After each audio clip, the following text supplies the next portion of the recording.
মাহমুদুল হাসান মাননীয় সভাপতি, আজকের সম্মানিত সভাপতি মন্ডলী ও উপস্থিত সবাইকে আমার সালাম ও শুভেচ্ছা জানাচ্ছি। আজকের বিশেষ প্রতিযোগিতার টপিক হচ্ছে টাকা। একজন শিক্ষানবী, একজন নবীন আইনজীবী, সফল আইনজীবী হওয়ার প্রতিবদ্ধতা হচ্ছে অর্থ। আমার বিপক্ষ প্রতিপক্ষ যেটি তারা আসলে টপিকের যে টপিকের মূল বক্তব্য বিষয় ছিল যে একজন নবীন আইনজীবী সে টাকার জন্য তার আইন পেশাকে প্রতিবন্ধকতা সৃষ্টি করছে, কিন্তু আমার অপোজিট পক্ষ তারা শুধু সিনিয়র টাকা দিবে না, টাকা যদি একজন নবীন আইনজীবীর উপার্জন কৌশল থাকে সে টাকা উপার্জন করতে পারবে। আমরা বলতে পারি money should be reward for professional excellence, not be replacement for the professional ethic. টাকা কখনো আপনার শিক্ষাগত যোগ্যতাকে প্রভাবিত করে না। আপনি যদি কৌশলী হন, আপনি নবীন, আপনি প্রবীণ, আপনি সর্বক্ষেত্রে টাকা উপার্জন করতে পারবেন। আমাদের প্রতিপক্ষ এই বিষয়টা বলে দিয়েছেন যে আজকে আলোচনার প্রতিবদ্ধ বিষয় কি। আপনি যদি টাকা উপার্জন না করতে পারেন, আপনার জীবন মান পরিচালনা করার ক্ষেত্রে একজন আইনজীবী হিসেবে, নবীন আইনজীবী হিসাবে তার জীবন মানের উন্নয়ন প্রতিবন্ধকতা সৃষ্টি হবে। আপনি যদি একটা ছোট এক্সাম্পল, আপনার সিনিয়র দিন শেষে যখন আপনার পেমেন্টটা সন্ধ্যার সময় প্রদান করে, দেখবেন প্রত্যেকটা জুনিয়রের মুখে একটা হাসি আসে। আর মূলত এই রিওয়ার্ডটা দেয় তার কৌশল, তার কাজের দক্ষতার বিনিময়ে। সুতরাং এইখানে এই টাকা এবং প্রতিবন্ধকতায় কোনো প্রশ্নই আসে না। আমার প্রতিপক্ষ টিমে আমি এই বিষয়টা ক্লিয়ার করবো। টাকা শুধুমাত্র আপনার কৌশল মেধার দিক থেকে তৈরি হয়। টাকা কখনো সিনিয়র বেস করে টাকা তৈরি হয় না। আপনি যদি দক্ষ, মেধাবী, লয়ার হতে পারেন, আপনার কাছে টাকা ডাজ নট ম্যাটার। টাকা একমাত্র পারে পেশাগত উন্নয়ন সৃষ্টি করতে। আপনার যদি আর্থিকভাবে সচেতন না থাকেন, আপনি বই কিনবেন কিভাবে, আপনি পড়াশোনা করবেন কিভাবে, আপনি ল্যাপটপ কিনবেন কিভাবে, আপনার দক্ষতা অর্জন করবেন কিভাবে। সুতরাং আপনি সারাদিন আসলে গোটায় ঘুরলে আপনার আর্থিকভাবে সচ্ছলতা তৈরি করবেন। আপনি কখনো মনস্তান্ত্রিকভাবে সফলভাবে একজন দক্ষ আইনজীবী হওয়ার দিকে অগ্রসর হতে পারবেন না। আপনি টাকাটা একটা রিওয়ার্ড, আমি আবারও বলছি, টাকাটা হচ্ছে একটি আইনজীবীর পেশার রিওয়ার্ড। এইখানে আপনি যে টাকাটা উপার্জন করছেন, এই টাকাটা পরিশ্রমের বিনিময়ে আপনি অর্জন করছেন। আমাদের আমি অ্যাডভোকেট ইমন আহমেদ। আমার লাগে বন্ধু পক্ষে যারা বলছে, তার প্রথম যে বক্তা বলে গেছে তারা আসলে মানব সভ্যতা দেখে শ্রমের একটা মর্যাদা টাকা উপার্জন করার জন্য প্রতিবন্ধকতা সৃষ্টি করে না। কারণ আমি মনে করি যে একজন দক্ষ আইনজীবী হতে গেলে অবশ্যই টাকা সহায়ক হিসাবে ভূমিকা থাকবে।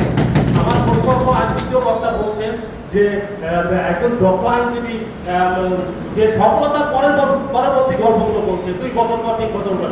কিন্তু আমি বলতে চাই আমার প্রতিপক্ষ দ্বিতীয় বক্তাকে যে আপনি যে সফলতার পরে বলছেন, কিন্তু একজন নতুন আইনজীবী যখন এক বুক স্বপ্ন নিয়ে ভোটের প্রান্তে আসে, তখন নিঃসন্দেহে তার ন্যায্য পারিশ্রমিকটাই চায়, সে কোনো সিনিয়রের হক মানতে চায় না। এবং দ্বিতীয় পক্ষের বক্তা বলে গেছেন যে ডাউটের কথা, একজন লাটের কখনো ডাউটগিরি করে বড় সফলতা অর্জন করতে পারে না।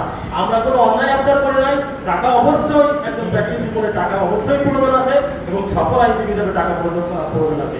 আপনি কি টাকা ছাড়া এক মুহূর্ত করতে পারেন? এটা আমি প্রশ্ন রেখে যেতে চাই। আমি আরো একটা বিষয় বলতে চাই যে একজন নবীন আইনজীবী যে বার কাউন্সিলের মতন এনরোলমেন্ট কমিটির যে কড়া নিয়ম, সেই কড়া নিয়ম পার করে যখন একজন এনরোলমেন্ট হয়, তখন সে অবশ্যই কিছু না কিছু জানে। আর যখন সে একটা মক্কেলের কাছ থেকে কিছু টাকা পায়, সে একটা প্রেরণা পায়, এই প্রেরণা তাকে সফলতার চরম শিখরে পৌঁছে যায়। অবশ্যই আপনারা বলে রাখবেন, নবীন হয় না, নবীন যে জয়গান হয় প্রবীণদের। আপনি একদিনও নবীন ছিলেন, তাই আপনি একদিন প্রবীণ হয়েছে। আজকে আমরা দেখি অনেক সময় আমাদের বাস্তবতা, একজন নবীন আইনজীবী সারাদিন অক্লান্ত পরিশ্রম করে অনেক মামলা পরিচালনা করে অনেক টাকা সিনিয়রের আওতায় এনে দেয়, কিন্তু দুঃখের বিষয়, দুঃখজনক হলো সত্য, দিনের শেষে তাকে যে ন্যায্য পাওনাটা সেটা দেওয়া হয় না। আমরা শুধু ন্যায্য পাওনাটাই চেয়েছি, আমরা কোনো অতিরিক্ত টাকা চাই না, আমরা কোনো অতিরিক্ত লোকও দেখতে চাই না। আমাদের দক্ষতা থাকলে অবশ্যই আমরা ভালো কাজ দিতে পারবো। একজন আইনজীবী যখন একজন বকের কাছ থেকে টাকা গ্রহণ করে, সেই টাকা গ্রহণ করার পর তার একটা বড় দায়িত্ব আছে।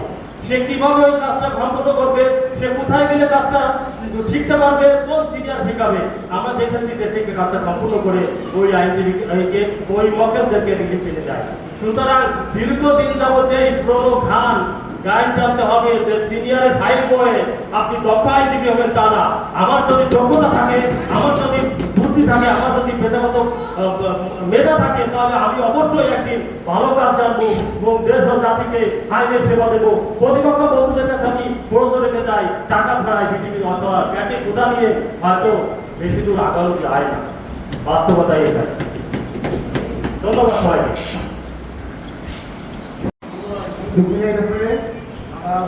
আমি অ্যাডভোকেট এফএম আব্দুল হাই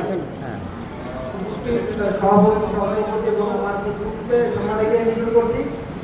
আমাদের দেশীয় ব্যবস্থায় আইনজীবী হওয়ার জন্য প্রথমে একটা কন্ডিশন আছে বার কাউন্সিল থেকে, যে আমরা যখন ইনভিটেশন জমা দিই তখন আমাদের 6 মাস একটা শিক্ষানবিশ টাইম নির্ধারণ করে দিয়েছে বার কাউন্সিল থেকে। তো এটা পার হওয়ার পরে আমরা পরীক্ষা দিই, তারপরে পাস করার পরে আমরা আইনজীবী হওয়ার পরে আমরা বিশেষণ ব্যবহার করি, সেটা হলো আমরা জুনিয়র অথবা নবীন আইনজীবী। এখন কথা হলো যে নবীন আইনজীবী হওয়ার পরে যে আমরা টাকা ইনকাম করবো কি করবো না, বা পাবো কি পাবো না, এই স্বপ্ন আমাদের সিনিয়রে আমাদেরকে শেখাবো যে তুমি এইটা শিখো, একদিন থেকে তুমি অনেক টাকা ইনকাম করতে পারবে। তো সিনিয়র তখন এই স্বপ্ন দেখালেন, তখন তো আমাদের মোটা তৈরি হলো এখানে যে আমরা একজন ভালো আইনজীবী হওয়ার জন্য আমাদেরকে টাকাও প্রয়োজন, আমার শিক্ষারও প্রয়োজন। এখন সিনিয়ররা যখন আমাদেরকে শিখান তখন কিন্তু বলেন যে যদি নিজে মামলা না পাও তাহলে কিন্তু ইনকাম করতে পারবে না। তো আমাদের এই নিজে মামলা পাওয়ার ক্ষেত্রে তো টাকার মোটা অটোমেটিক তৈরি হয়ে গেল। আমি যখন আইনজীবী হয়ে কোর্টে আসলাম তখন আমার বাড়ির পাশে একজন বললো তুমি তো আইনজীবী হয়েছো, তো আমার এই মামলাটা তুমি করবে। এখন আমি যে মামলাটা নিব, তো নিয়ে আমি নিজে পরিচালনা করবো না সিনিয়র যেতে করবো, সেটা আমার কিন্তু সিনিয়রই করে দিচ্ছে। তো সেখানে একটা অর্থ আমার সেই ক্লায়েন্ট আমাকে দিচ্ছে, তো সেই টাকাটাকে আমি আগে দিচ্ছি, আমার সিনিয়র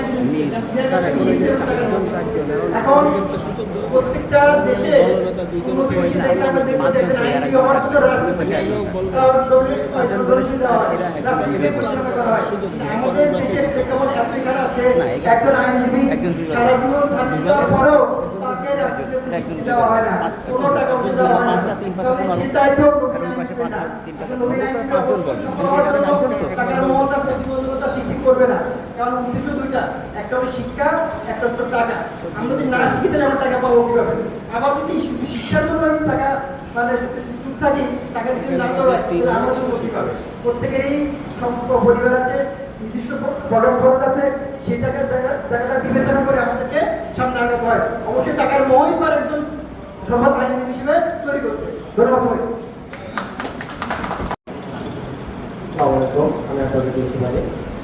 আমি শুরুতেই বলতে চাই, আপনারা আমার বিভক্ত পক্ষ মানে যারা পক্ষে আছেন তারা টোটালি টপিক্সটাকে লক্ষ্যচ্যুত হয়ে গেছে, কারণ তারা বারবার সিনিয়র জুনিয়রের ভিতরে একটা কন্ট্রাডিক্টরি তোলার চেষ্টা করতেছে। আমাদের টপিক্স এটা নয়, এটা নয়, এটা নয়। আমাদের টপিক্স আমরা নতুন আইনজীবী। উনি বললেন বিজ্ঞ, এই বিজ্ঞ উপাধিটাকে আমি এমনি পেয়েছি। আমাদের এমসিকিউ পরীক্ষা, রিটার্ন পরীক্ষা, ভাইভা পরীক্ষা, যেটা জুডিশিয়ারির মতো, যেটা বিসিএস এর মতো পরীক্ষা দিয়ে আমরা বিজ্ঞ উপাধিটা অর্জন করেছি। আমরা শিক্ষানবিশ নই, আমরা বলতে চাচ্ছি আমরা আইনজীবী। হ্যাঁ, অবশ্যই আমাদের গুরু দরকার, আমাদের শিক্ষক দরকার, আমরা সিনিয়রদের অবশ্যই রেসপেক্ট করি, কিন্তু উনি বললেন যে একজন নতুন আইনজীবী কোর্টে এসে খোলা বলতে হবে না। আরে ভাই, আপনি কি নাকে ছিলেন একদিন? তাহলে কি নতুন আইনজীবীদের খাওয়া নিষেধ, তাদের খোদার থাকা নিষেধ? এটা যদি উনি যদি সঠিক উত্তর দিতে পারেন তাহলে বলবো আমার টাকার দরকার নেই। টাকা ছাড়া একজন ব্যক্তি পৃথিবীতে আজ পর্যন্ত প্রতিষ্ঠা পেয়েছে এরকম একজন ব্যক্তি আপনি আমার দেখাই দেন। টাকার আগ্রহ থাকলে সে ভালো জানতে পারবে, সে ভালো আইনজীবী হতে পারবে এবং সে সব দিকে যে পারদর্শী হবে। আমি বারবার বলতে চাই, এখানে সিনিয়রের জুনিয়রের কোনো টপিকস আসে নাই।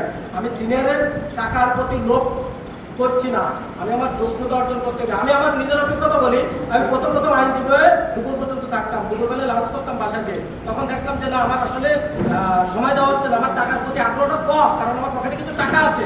তারপরে যখন ওই টাকাটা কমে গেল, ওই টাকার প্রতি আমার আগ্রহ আসলো, আমি সন্ধ্যা পর্যন্ত থাকা শুরু করলাম, আমার ডাবল ইনকাম হয়ে গেল। অবশ্যই এই জন্য আমার ব্যক্তিগত এক্সপিরিয়েন্স থেকে আমি অর্জন করেছি, আমার টাকার বইতে চাহিদা যখন বাড়ছে, তখন আমার কাজের প্রতিও চাহিদা বাড়ছে, আমার জ্ঞানটাও বেশি বাড়ছে। তাই অবশ্যই আপনাদের আমার প্রতিপক্ষকে আমি একটাই রিকোয়েস্ট করতেছি, বিচারক মণ্ডলীদের আমি দৃষ্টি আকর্ষণ করছি, স্যার আমাদের আলোচনার টপিক কিন্তু সিনিয়র জুনিয়র না, আমরা কিন্তু সিনিয়রদের টাকা নিতে চাই না। সিনিয়ররা যদি আমাদের কিছু দেন, এটা আমাদের সৌভাগ্য, এটা আমাদের সম্মানী, এটা আমাদের দোয়া ভালোবাসা, কিন্তু আমার নিজের যোগ্যতায় টাকা অর্জন করতে হবে, আমি সেই কথাই বারবার বলতে চাই। ধন্যবাদ সকলকে। ধন্যবাদ। ওটা হয়ে গেলে 5 জন শেষ হয়ে গেলে তুমি 2 ব্যাপার ওদের তো দলনেতা নেই, ওটা 5 জন বলেই ফেলিছে। আমি লক্ষ্য করছি সেটা। একটা কথাই বলতে চাই যে আমাদের বিপক্ষের বন্ধুগণ তারাই বলছেন যে শিক্ষানবিশ